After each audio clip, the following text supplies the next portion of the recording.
سيئات أعمالنا من يهده الله فلا مضل له ومن يضلل فلا هادي له ونشهد أن لا إله إلا الله ونشهد أن محمدا عبده ورسوله أما بعد فأعوذ بالله من الشيطان الرجيم بسم الله الرحمن الرحيم يا أيها الذين آمنوا كتب عليكم الصيام كما كتب على الذين من قبلكم لعلكم تتقون وقال النبي صلى الله عليه وسلم قال الله تعالى الصوم لي وأنا أجزي به وقال النبي صلى الله عليه وسلم الصوم جنة أو كما قال عليه الصلاة والسلام.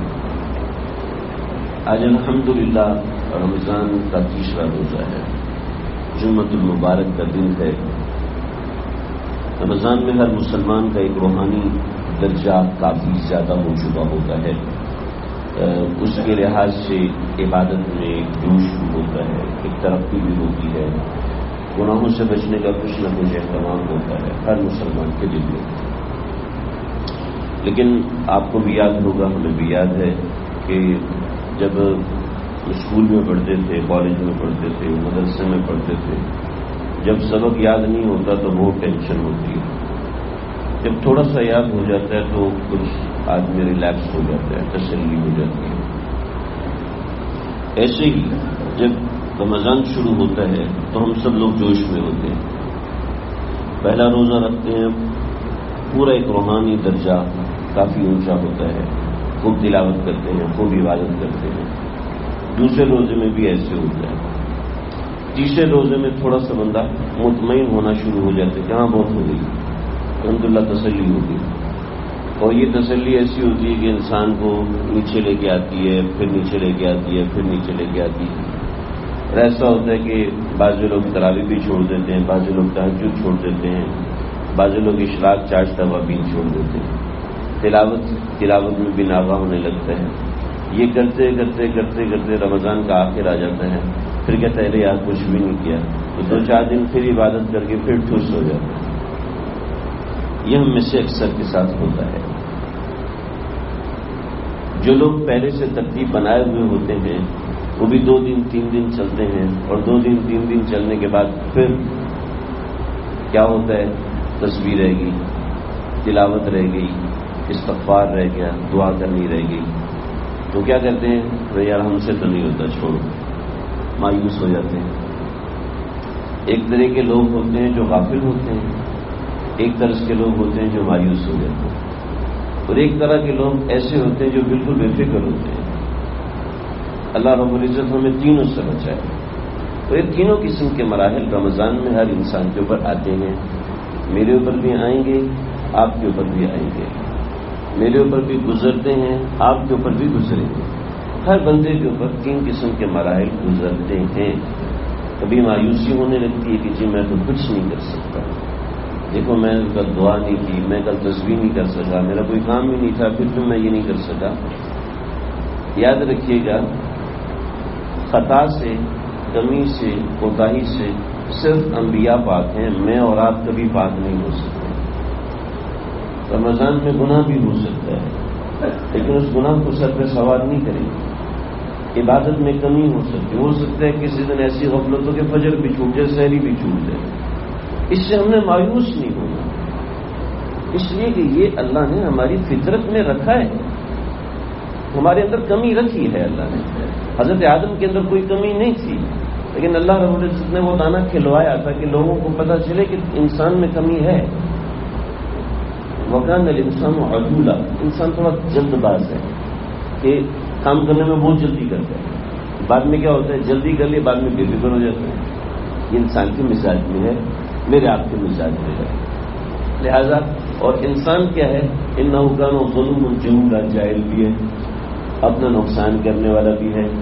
چنانچہ اس مہینے میں ہمیں ان چیزوں کی معرفت حاصل ہوتی ہے. ہمیں پتہ چلتا ہے کہ ہمارے اندر یہ چیزیں ہیں. اور ایک آدمی کو یہ پتہ چل جانا کہ میں ڈاکٹر ہوں، یہ بہت اچھی بات ہے. یہ بہت اچھی بات ہے کہ اس کو پتہ چل جائے کہ میں نے واقعتاً کسی بندے کا علاج کیا، ہاں میں ڈاکٹر ہوں. ورنہ کیا ہے، آپ شاید نہ جانتے ہو، لیکن میں ایسے بہت سے لوگوں کو جانتا ہوں جو انجینئرنگ پڑھے ہوئے ہیں لیکن انجینئرنگ کا کوئی کام نہیں کر رہے، ڈاکٹری پڑھے ہوئے ہیں، مٹھائی کی دکان چلا رہے ہیں اور اپنی ڈاکٹری کی فیلڈ سب بھول گئے، دوائی کا نام بھی نہیں لکھ سکتے، بھول گئے، سب کچھ چھوڑ دیا۔ بزنس میں لگے، میرے ایک دوست ہیں ڈاکٹر ریاض، بزنس میں لگے، شوگر کے بہت بہترین ڈاکٹر تھے، سب کچھ ایک بزنس میں بہت بزنس کھینچتے اپنی طرف۔ ڈاکٹر ایک مہینے میں 4 لاکھ کما لے گا، وہ ایک ہفتے میں 10 لاکھ کما رہے، تو ظاہر بات ہے وہ بزنس کھینچتے ہیں۔ وہ کہتے ہیں اب میں کیا کروں گا ڈاکٹری کی فیلڈ میں، سال 2 سال چھوڑا، اس کے بعد آنا بھی چاہتے ہیں نہیں آ سکتے، ڈاکٹری سب نکل گئی۔ تو انسان کے مزاج میں کہ بھول جاتا ہے، انسان کے مزاج میں جس چیز کا وہ یوزرو نہیں ہوتا وہ چیز اس کے مزاج کا حصہ نہیں رہتی۔ چنانچہ رمضان ہمیں دوبارہ ہمیں کنیکٹ کرنے کے لیے آتا ہے کہ ہم اللہ سے جڑیں، ہم اپنا مزاج اللہ سے جوڑیں، ہم اپنا تعلق اللہ سے جوڑیں، اور اس کے اندر جو کمی آتی ہے، جو کوتاہی آتی ہے، شیطان تو قید ہے، اب شیطان کچھ کر نہیں سکتا، لیکن شیطان ایسی توجہ ڈالتا ہے کہ انسان بے فکر ہونا شروع ہو جاتا ہے، کیونکہ یہ انسان کے مزاج کے اندر ہے تو وہ بے فکر ہونا شروع ہو جاتا ہے۔ وہ آگے کی بعض دفعہ نہیں سوچتا، بہت دفعہ نہیں سوچتا، بہت دفعہ آگے سے وہ غافل ہو جاتا ہے کہ میں نے آگے کچھ کرنا ہے۔ چنانچہ اس کا علاج ہے، اور علاج یہ ہے کہ میں اور آپ رمضان کے فضائل پڑھیں کہ آقا علیہ الصلوۃ والسلام نے رمضان کی کیا کیا فضیلتیں بیان فرمائی ہیں۔ ہماری کتاب فضائل اعمال میں 23 حدیثیں جمع فرمائی ہیں، 23 احادیث میں آپ صلی اللہ علیہ وسلم نے وہ بیان فرمائی۔ مثلا یہ تو فضائل اعمال میں نہیں، یہ تو طبرانی کی روایت جو میں سننے لگوں، آپ صلی اللہ علیہ وسلم نے فرمایا ان فی الجنۃ نہرا یقال لها ریان، جنت کے اندر اللہ رب العزت نے خاص نہر رکھی ہے جس کا نام ریان ہے، خاصۃ للصائمین، یہ صرف ان لوگوں کے لیے ہے جو روزہ رکھتے ہیں، جو روزہ رکھتے ہیں اللہ رب العزت نے خاص ان کا نام مختص کیا ہے کہ یہ اس بندے کی ہے۔ چنانچہ آپ نے یہاں روزہ رکھا، اللہ جنت کی نہر کے باہر ایک پلاٹ پہ آپ کا نام لکھ دیتے ہیں، جناب یہ فلاں بندے کا، یہ فلاں بندے کا، کیوں جی اس بندے نے روزہ رکھا۔ ایک بندہ روزے کی وجہ سے بھوکا ہے، روزے کی وجہ سے بھوکا ہے، اس کو پیاس بھی لگی ہوئی ہے یا تکلیف ہو رہی ہے، دوائی نہیں کھا سکتا کیونکہ روزہ رکھا ہوا ہے، تکلیف ہے کہ اس نے سونا ہے دوائی کھا کے، لیکن چونکہ تراویح پڑھنی ہے، تراویح کی وجہ سے وہ گھر میں رک نہیں سکتا، قرآن مجید سننا ہے، اس نے مسجد میں قیام کرنا ہے، تو اللہ تعالیٰ فرشتوں سے کہتے ہیں دیکھو تمہیں کوئی تکلیف نہیں ہے، تم کھڑے ہوئے ہو، تمہارا کوئی مسئلہ نہیں ہے، لیکن جس بندے کو تکلیف ہے وہ تکلیف کے باوجود دوائی نہیں کھا رہا میری وجہ سے، تکلیف کے بھوک کے باوجود وہ کھانا نہیں کھا رہا، پانی نہیں پی رہا، میری وجہ سے کر رہا ہے۔ چنانچہ ایک نیت کو اپنے اندر بار بار استحضار کریں۔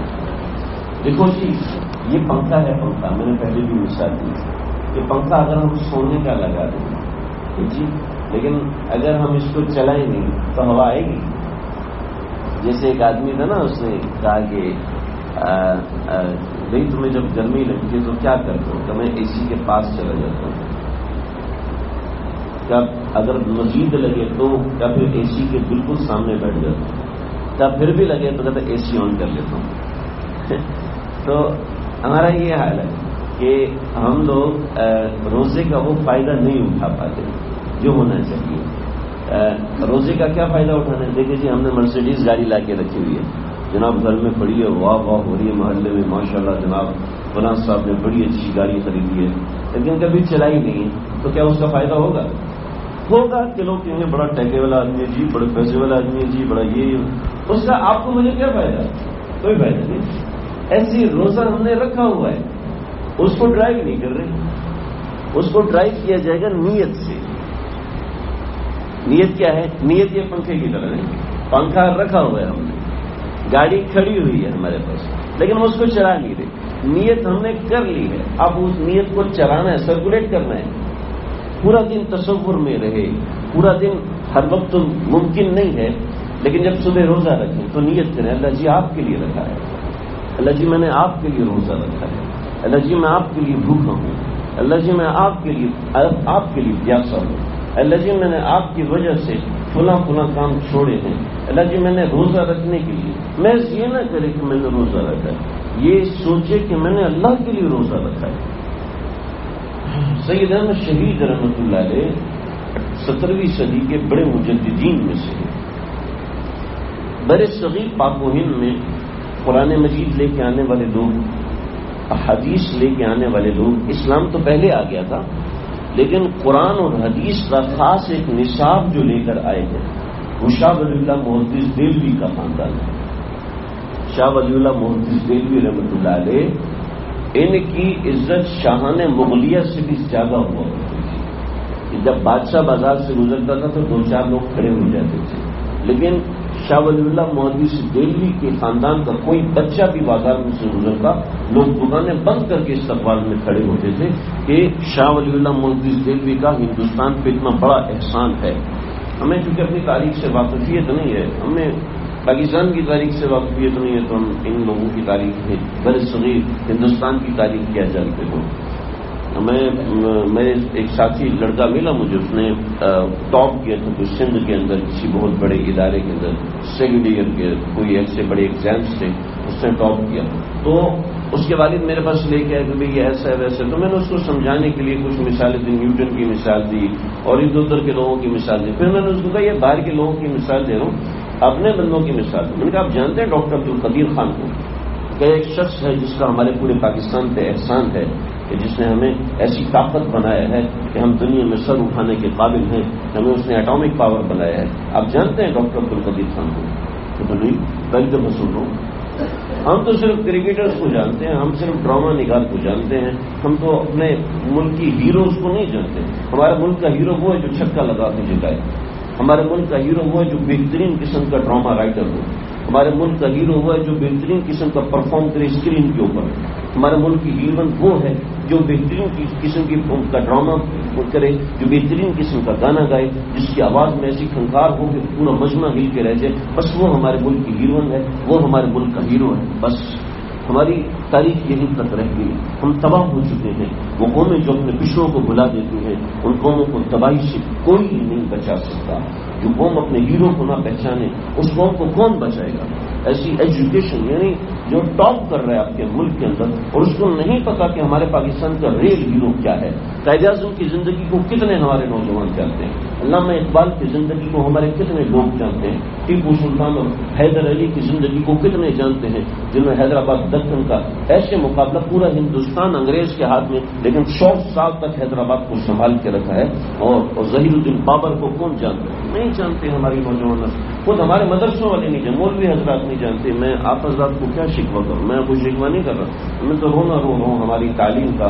ہماری تعلیم میں چاہے وہ آکسفورڈ والے ہمیں کوئی حدیث پڑھا دیتے تو ہمارے بچے پڑھ لیتے ہیں، ورنہ ہمارے اپنے جو نصاب ہیں، جو ہمارے نصاب بن رہے ہیں، ان نصابوں کے اندر وہ چیزیں بھی نہیں رہی۔ وہ کیمبرج والے تھوڑا سا پڑھا دیتے ہیں، جو حدیثیں پڑھا دیتے ہیں، جو آکسفورڈ والے پڑھا دیتے ہیں، وہ ہم پڑھ لیتے ہیں، ہمارے تو اپنے نصاب میں وہ چیزیں بھی نہیں ہیں۔ اللہ ہماری حفاظت فرمائے۔ جو ہمارے ہوم بیڈ نصاب ہے، پاکستان کے نصاب بن رہے ہیں، ان میں تو یہ چیزیں بھی نہیں ہیں۔ جی یہ تو کنٹروورسی قسم کی چیز ہو جائے گی، حدیث کنٹروورسی ہو جائے گی، قرآن کنٹروورسی ہو جائے گا، ختم نبوت کنٹروورسی ہو جائے گا، کیا ہے یہ؟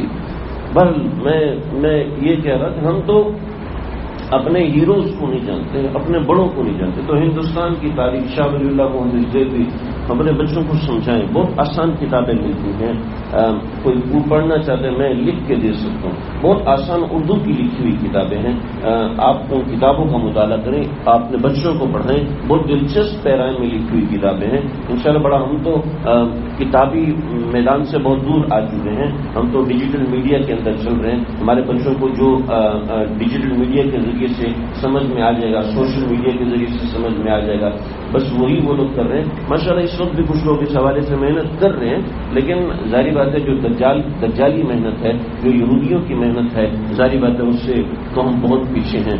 وہ جو چاہتے ہیں ہمارے بچے وہ بیگز پہنتے ہیں، وہ جو چاہتے ہیں ہمارے بچے وہ والا کارٹون دیکھتے ہیں، وہ جو چاہتے ہیں ہمارا بچہ وہی جیومیٹری باکس استعمال کرتا ہے، وہ جو چاہتے ہیں ہمارا بچہ پینسل وہی استعمال کرتا ہے، بیگز وہی استعمال کرتا ہے، کتابوں کے اوپر جو ٹائٹلز بنے ہوئے ہیں، کاپیوں کے اوپر جو ٹائٹلز بنے ہوئے ہیں وہ بھی انہیں کارٹونز کے آ رہے ہیں جو انہوں نے ہمارے ذہن میں فیڈ کیے ہیں۔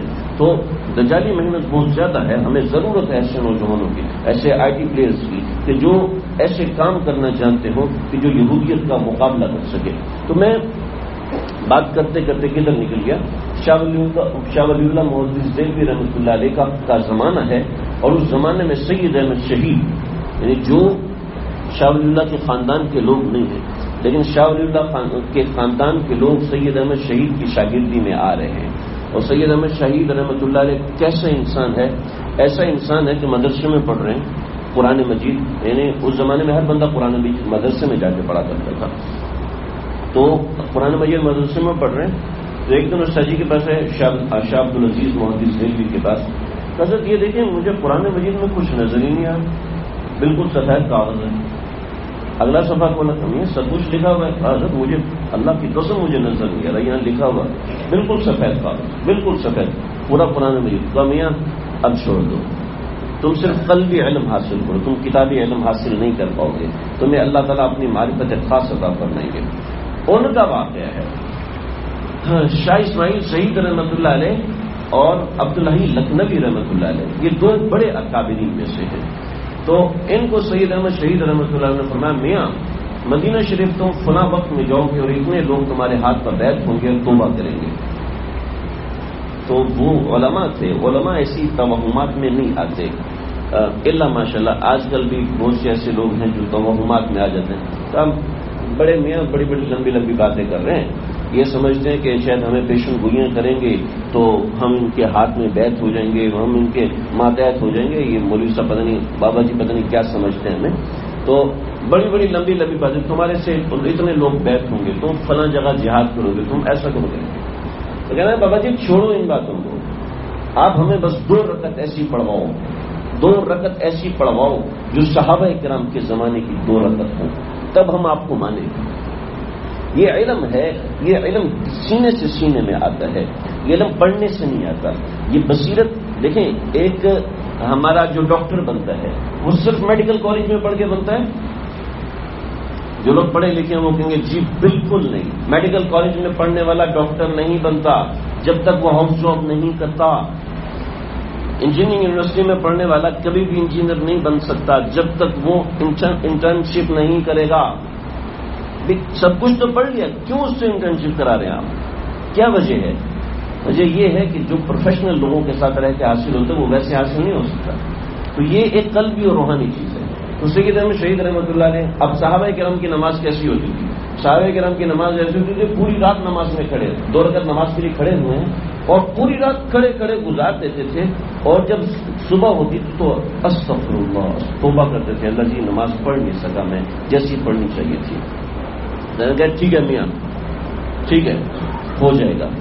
تو دونوں نے آپس میں کہا کہ ہوا نکل گئی مولوی صاحب کی، بابا جی کی ہوا نکل گئی، دیکھو صحابہ والی نماز ہمیں کیسے پڑھوائیں گے۔